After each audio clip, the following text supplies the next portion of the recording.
como eu e minha casa, como eu descobri, como eu percebi que nós estávamos vivendo em manipulação, debaixo de mentira, de engano, por longos anos, por muitos anos. Aconteceu diversas histórias, mas eu vou tentar resumir o máximo que eu puder.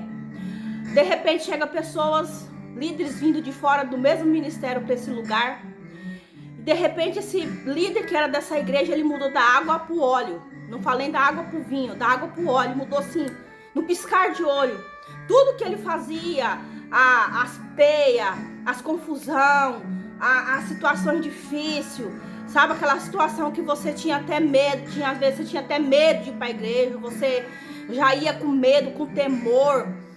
Então, já não se falava mais mal de outras igrejas, já não se falava mais mal de outros pastores, já não jogava na cara os erros dos pastores, já não falava mais dos pastor caído, do pastor não sei o quê, já não tinha mais apelido, todas as igrejas tinham apelido, né? Da igreja era não sei o quê, outra igreja é cicrana, outra igreja é a fulana, não vou nem falar os nomes, né? A situação.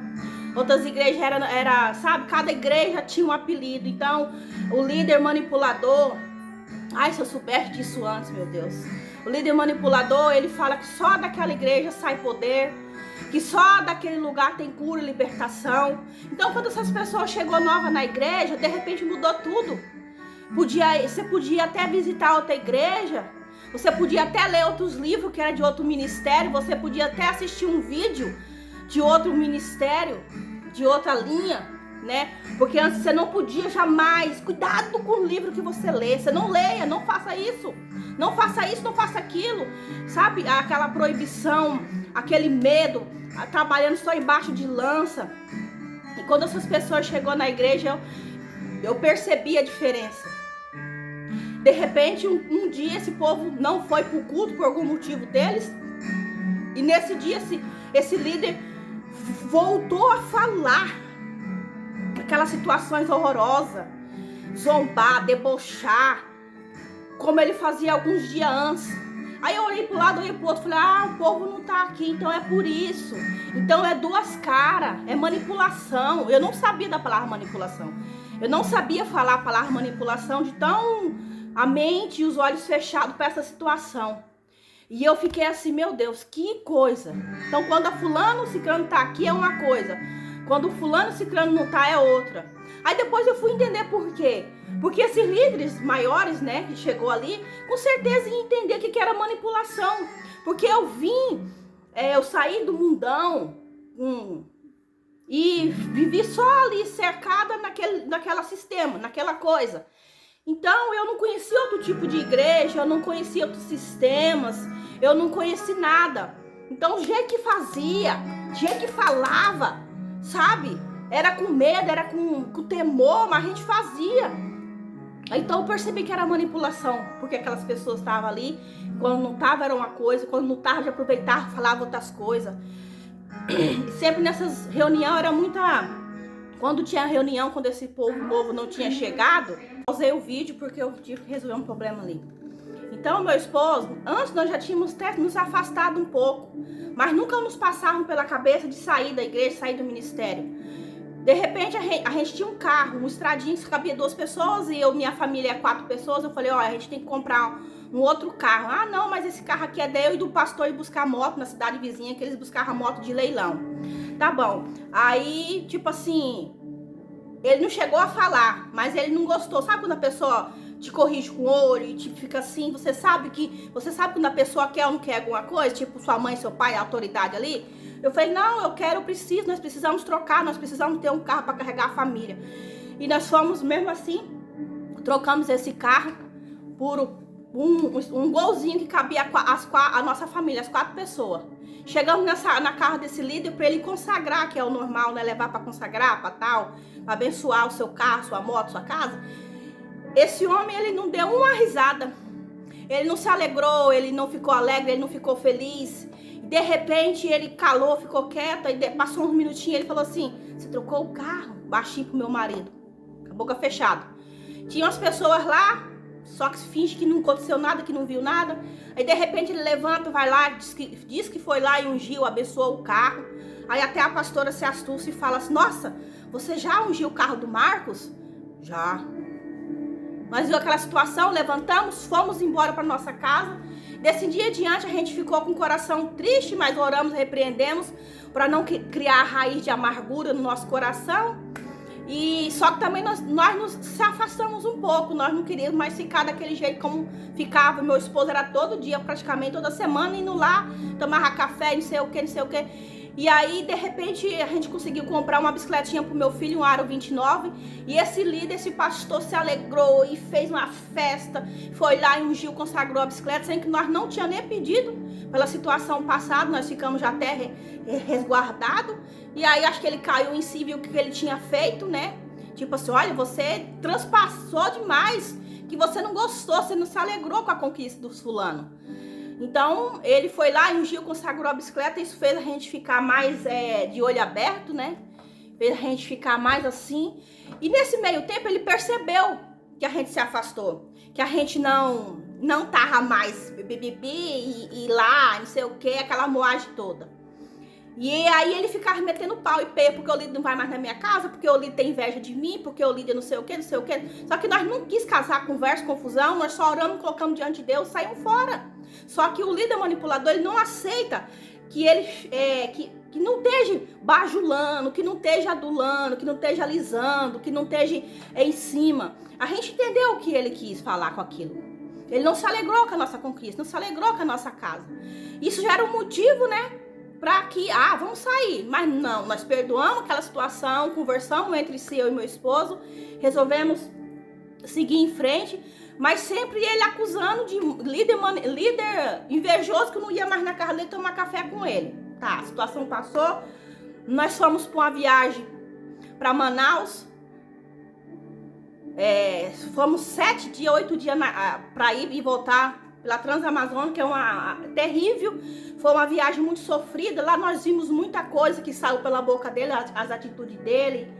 E quando nós chegou foi pior, porque ele chamou nós para dentro da casa dele para conversar, né? Antes disso, ele queria que nós parássemos, antes de chegar na nossa cidade, queríamos que nós parássemos numa cidade para comer um lanche. Só que nesse decorrer, meu esposo viajou a Transamazônica todinha, só ele dirigia.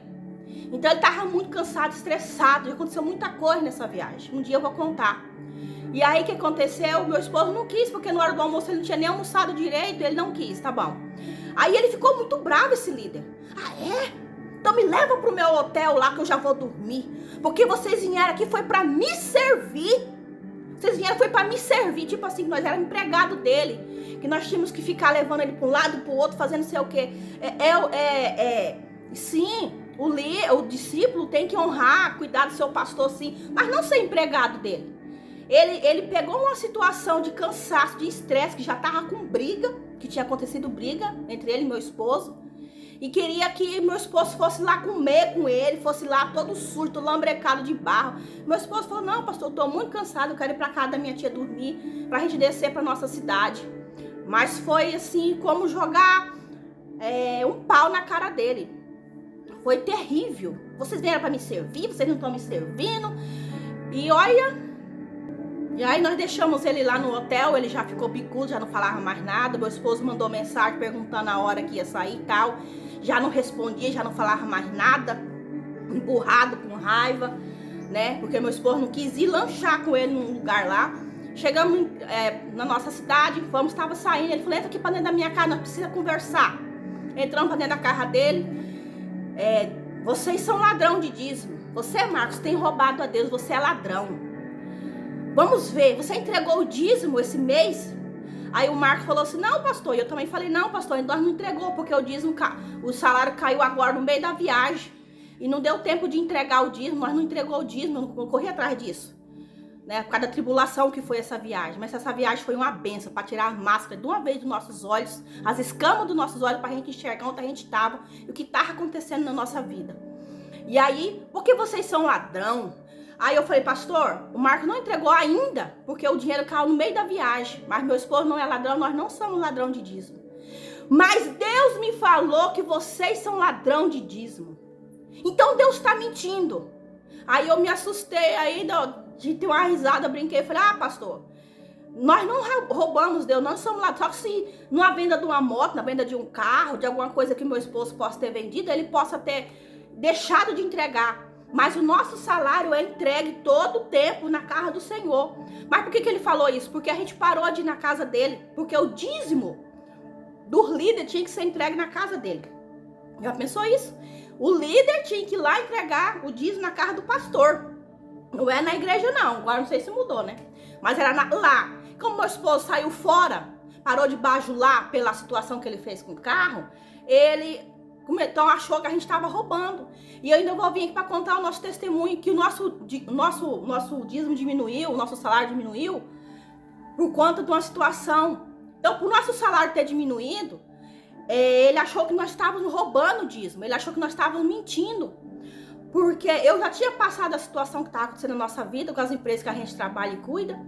Só que eles não acreditavam que aquela situação das empresas estava acontecendo. Porque nós contamos a situação, só que nós não ficávamos miseravelmente chorando, excomungando para meio mundo, dizendo que nós tínhamos, nosso salário tinha diminuído, que a gente estava passando uma situação difícil. Nós ficávamos alegres, felizes, do mesmo jeito, dando glória a Deus, vivendo como se nada tivesse acontecendo. Mesmo com o nosso salário diminuído, nós não ficávamos mendigando pão, nós não ficávamos contando para ninguém. Ninguém sabia. Nós continuávamos do mesmo jeito, mesmo com o salário diminuído, mesmo com problema no nosso trabalho, mesmo com situação difícil, nós continuávamos felizes. Mas ele não acreditou. Então, ele, para poder querer ver se nós estávamos mentindo mesmo, ele falou, então Deus está mentindo, né? Então Deus está mentindo, porque ele me falou que vocês são ladrão de dízimo, que vocês são ladrão. Eu falei, pastor, nós não somos, nós não somos, nós não somos. Aí, tá bom. Nessa minha enrolação toda, para resumir aqui, ele orou, abençoou, e não sei o quê, não sei o quê. Só que antes disso, ele falou, eu tô esquecendo, irmãos, que a ira de Deus ia cair sobre nós, a taça de Deus, já lá de Apocalipse, ia cair sobre nós. A taça de Deus ia cair sobre nós. E aí eu me desesperei, ele orou, nós fomos para nossa casa, cheguei em casa, chorei muito, fiquei muito desesperada, querendo saber onde é que nós estava em falha, em roubo com Deus. E não tinha essa falha, não tinha esse roubo. Era por quê? Porque ele achava que porque nós não estávamos indo mais na casa dele entregar o dízimo, porque o nosso salário tinha diminuído, então ele achava que nós estávamos roubando a Deus, porque o nosso dízimo não era mais alto como ele queria que fosse. Então no dizer dele nós estávamos roubando, ele colocou o nome de Deus.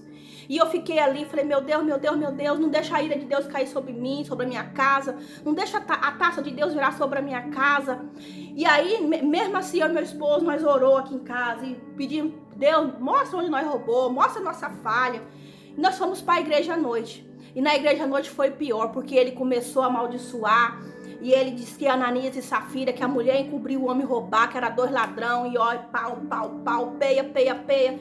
E nesse meio tempo, desse tempo pra cá que nós chegamos de viagem, eu fiquei 5 meses em depressão, em angústia, em tristeza, em dor. Porque eu falava assim, mas por que que o líder, o nosso pastor, o homem que a gente ama em Cristo Jesus como líder, como pastor, não acredita na gente, tá nos acusando desse jeito. Mesmo ele sendo, eu não sabia que ele era manipulador, aquela situação que ele fazia dentro da igreja com os discípulos de peia, de chacota, de deboche, de humilhação. Eu não sabia que aquilo era manipulação, eu achava que era o jeito dele e tal. O que aconteceu? Nesse meio tempo de peia, que vocês são ladrão, que é Ananias e Safira, líder que rouba ladrão de dízimo. E eu falava, meu Deus, por que ele faz isso? Por que ele não acredita em nós? E não passava pela minha cabeça de sair. Aí um dia depois, já que eu tinha perdido, já eu fazia unha de gel, não conseguia mais fazer uma unha de gel, já tinha meu estúdio, já tinha cliente, comprei tanta coisa, gastei, investi na unha de gel, vendia plantas, muitas plantas eu vendia. E todo dia eu tinha dinheiro em casa, porque todo dia chegava uma mulher, 2, 3 vezes na semana, ou até mais, para comprar uma plantinha. Quando não era plantinha, era as minhas unhas de gel, que eu já tava com estudo, com um projeto muito forte. Sabe quando o homem é enviado pelo inimigo e ele te suga a tua força, a tua energia? Isso aconteceu comigo. Eu me acabei, eu não consegui mais fazer mais nada. Por quê? Porque eu não seja igual eu, tola, que se apegou a palavra do homem, a revelação do coração do homem, e queria entender por que isso estava acontecendo, e eu não sabia por que isso estava acontecendo. E hoje eu entendo, é uma conversa para outra hora, por que isso estava acontecendo na minha vida. E perdi estudo de design, Perdi meu estúdio, uma estufa de plantas, porque eu não aguava mais minha planta, não cuidava mais das minhas plantas, não vendia. Aí as pessoas falavam, Adriana, por que você não vende? Não sei o que você... Sei o que. Eu falei, não, tá morrendo, porque tá com sol. Sempre eu dava uma desculpa. Porque crente não pode ficar em depressão. Se ficar em depressão, tá endemoniado. Ele falava isso, tá com o demônio no couro, tá pecando, tá aprontando. Não. Se fosse assim, quantos discípulos na Bíblia... Quantos servos de Deus na Bíblia teve depressão, teve angústia, ele estava em pecado? Não. O pecado é as pessoas acusar e te matar. E por eu ser boba demais, boazinha demais, eu aceitava as pessoas fazer o que quisessem comigo. Eu não sabia dizer não. Eu aceitava tudo. Pra mim tudo tá assim, vou fazer, tá, tô. Sabe, com medo de rejeição, com medo de ser negada, com medo de ser abandonada. E isso acabou comigo, mas não mais, porque Deus me libertou. E um dia à noite eu chorando, desesperada, eu falei, Deus... Por que isso está acontecendo? O que eu faço? Meu Deus, eu não aguento mais, eu tô morrendo. Como mulher, como mãe, como líder, como discípula. Não prestava mais para nada. E aí, Deus me revelou na palavra. Um dia eu levantei 3 horas da manhã, irmãos. Quando a pessoa fala, quando Deus te chama 3 horas da manhã, é a hora de você levantar. 3 horas da manhã, 3 horas, 2 horas, sei lá. Deus me fez levantar e eu não conseguia mais dormir, desesperada. Porque eu não tava mais... Porque que o nosso líder, o homem que a gente tinha depositado nosso carinho, nosso respeito, que a gente honrava e reconheci como líder, como homem de Deus ungido, porque o homem, né, tinha sido separado e tal, como que aquele homem de Deus tinha feito isso com a gente? Hoje vai ser o dia que o pastor vai retirar o que ele falou, que a revelação que veio do coração dele, ele vai reconhecer o erro dele. Olha que inocência, gente, que eu tinha. Que o homem, ele ia reconhecer o erro dele, e ele ia retirar, e ele ia pedir perdão. E eu fiquei 5 meses pensando nisso. Que ia reconhecer, que ia retirar, que não sei o que, não sei o que. Nunca, jamais que ele ia fazer uma coisa dessa. Então se passou tempo mesmo. Aí eu levantei, fui falar com Deus. Deus, eu não aguento mais. E quando você entrega, e quando você descansa nele, a resposta vem. E eu abri a Bíblia, chorando, desesperada. Chega, a minha carne doía. A minha carne doía, o meu corpo doía de tanta dor por aquela palavra, que a ira de Deus ia cair sobre a minha vida. Mas eu sabia que não era. Só que eu queria que ele falasse. Só que isso não ia acontecer. E caiu no versículo que falava assim, eu não mandei o homem revelar nada. Essa revelação veio do coração do homem. E aí fala mais lá, fala muita coisa da revelação do homem, do coração do homem, da carne do homem. E aí eu me acabei, eu me recuperei, eu falei, Deus, então tá nas tuas mãos. E aí eu fui conversar com meu esposo, falei, amor, vamos sair, eu não quero mais. Se esse tempo todo eu tô morrendo a míngua, e é deboche, e é peia, e ele não reconhece o erro dele, tá? A gente foi na casa dele pra pedir pra sair, entregar a chave, chegamos lá, ele não entra pra dentro, tal, como conversamos. Aí eu contei tudo, falei tudo, ele negava, ele não lembrava de nada, não sei o que, não sei o que. Até que ele reconheceu, pediu perdão, pediu desculpa, que errou, qual é o homem que não errava, que a mulher dele falou que ele tinha que mudar mesmo, que ele tinha que parar com isso mesmo, não sei o que ele ia tentar mudar, que ele ia fazer o possível para fazer diferente, não sei o que. A gente caiu na dele. Teve perdão, teve oração, teve choro, e chorou demais, e mudou, se transformou, porque o manipulador, ele se transforma, né? Ele ganha você pelo choro, por piedade. Voltamos para a igreja. Quando nós voltamos para a igreja, irmãos de Deus, sangue de Jesus tem poder. O homem, ele debochava, ele começou a distorcer tudo. Tipo assim, nós falamos que queríamos sair da igreja, ele começou a falar que nós queríamos sair... Quer sair da igreja? Não falava não quer sair da igreja porque cansou da obra, porque é ladrão de dízimo. Mas lá na outra igreja vai ter que trabalhar. Lá na outra igreja tem equipe, tem linha de frente, tem não sei o quê, porque nós éramos linha de frente nessa igreja. Então, lá na outra igreja, não sei o quê, então ele começou a distorcer tudo que foi falado. Mas de hipótese nenhuma, de maneira nenhuma, ele falou, olha igreja, eu fiz uma revelação enganosa, mentirosa, na hora da ira, da raiva, do ódio, na vida do fulano e do cicrano. E eu tô pedindo perdão aqui pra todo mundo ver. Nunca que ele fez isso. Nem pros outros líderes depois ele contou. Ele só começou a contar mentira. E ele só falava coisas que ele queria falar. Porque o manipulador, ele não fala a verdade. Ele tem medo. Então, como eu sou uma bomba viva, eu sou uma carta viva, né? As pessoas não podem ficar muito perto de mim, não, porque vai que eu conto, que eu falo a verdade que aconteceu, porque eu sou a carta viva.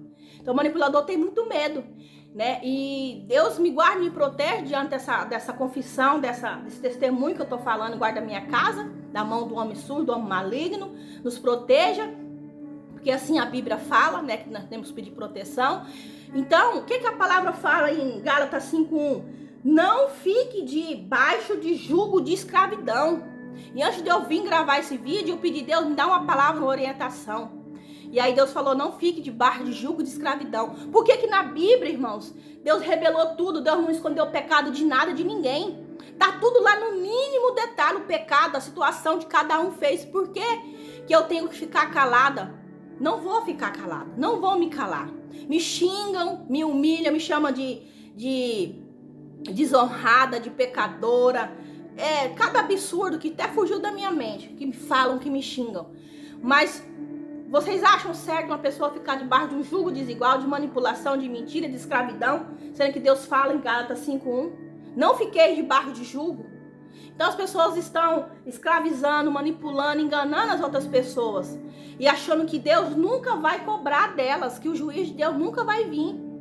Ele nos amaldiçoou, aí resolvemos sair, porque já que ele distorceu a conversa, ele fazia piada com os irmãos nesse meio tempo que nós ficou ali, ele distorcia a palavra, ele humilhava, ele mostrava quem que era o chefe, quem que era o cara, quem que era não sei o quê. E era a maior cachorrilha, assim, a coisa mais nojenta, mais horrível. Só que a igreja não sabia, a igreja não entendia o que estava acontecendo. Então ele batia e ele fazia chacota em cima da situação. Então quem estava de fora não sabia, mas quem estava passando sabia. E ele começou a bater e humilhar e falar de ladrão, desonrar, preparando o terreno. Se nós fôssemos sair da igreja, já tinha, sempre da situação que eu estava falando, era deles. Eles não queriam mais trabalhar na obra, porque é ladrão, porque cansou da obra e muita conversa chula, mentirosa ali. E por isso, quando resolvemos sair, e aí o que ele falou? Mandou mensagem pelo celular que a nossa descendência estava amaldiçoada, que a nossa descendência ia pagar. Jogou na nossa cara tudo que deu.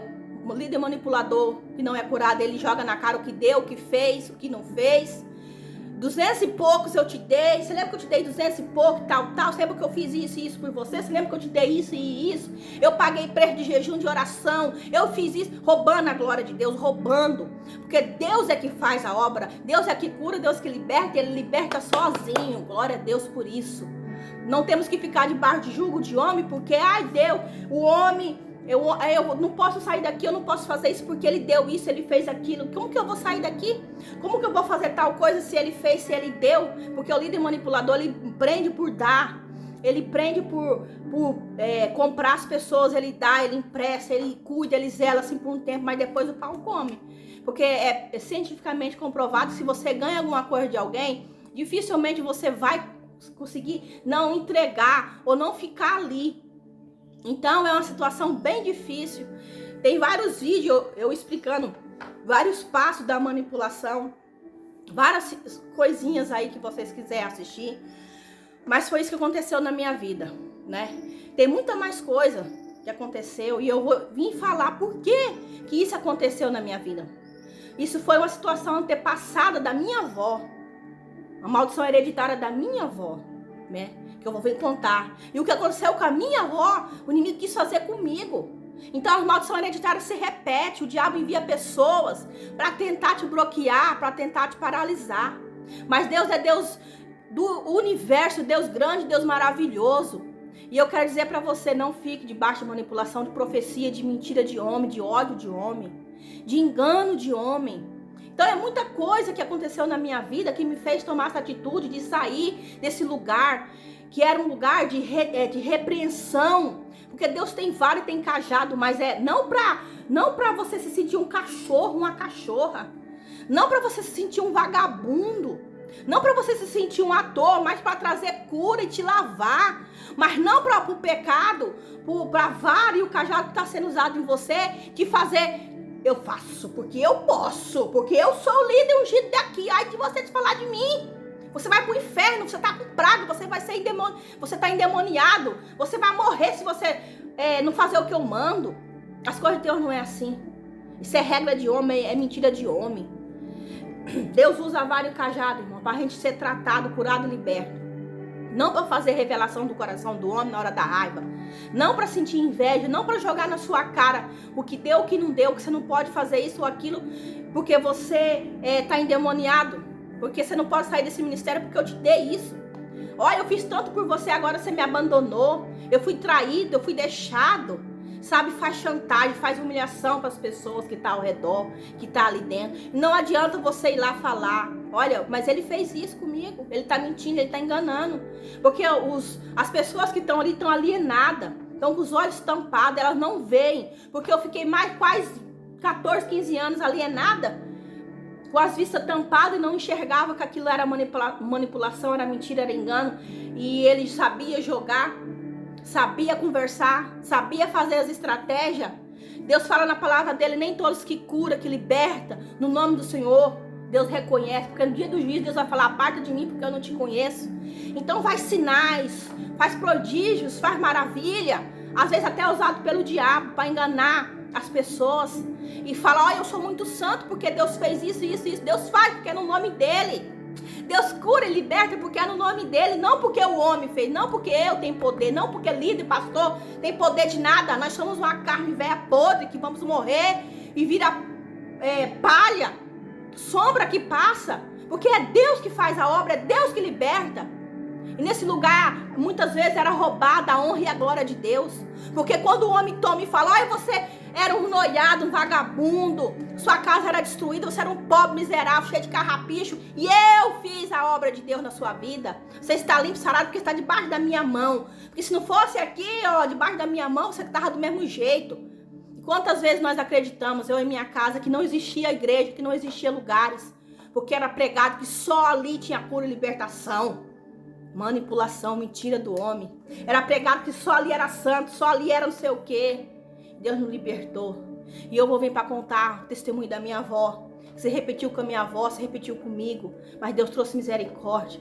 Eu vou vir para contar o testemunho da grandeza que Deus fez na nossa finança.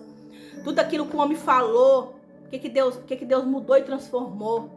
E tem muita coisa que eu esqueci de falar, mas eu quero dizer para você que o pouquinho que eu falei aqui, já está muito grande esse vídeo. Vai estudar sobre as manipulação, porque não é normal ficar debaixo de jugo, de peia de pau de homem, e dizendo que é Deus que manda, que é Deus que faz. Quando a carga do homem está sobre você e você acha que é de Deus, é errado. As bênçãos de Deus nunca entram, as bênçãos de Deus nunca chegam. Que Deus tenha misericórdia de líderes que fazem esse jugo desigual, de mentira e de engano. Em nome e no sangue do Senhor Jesus. Deus abençoe sua vida.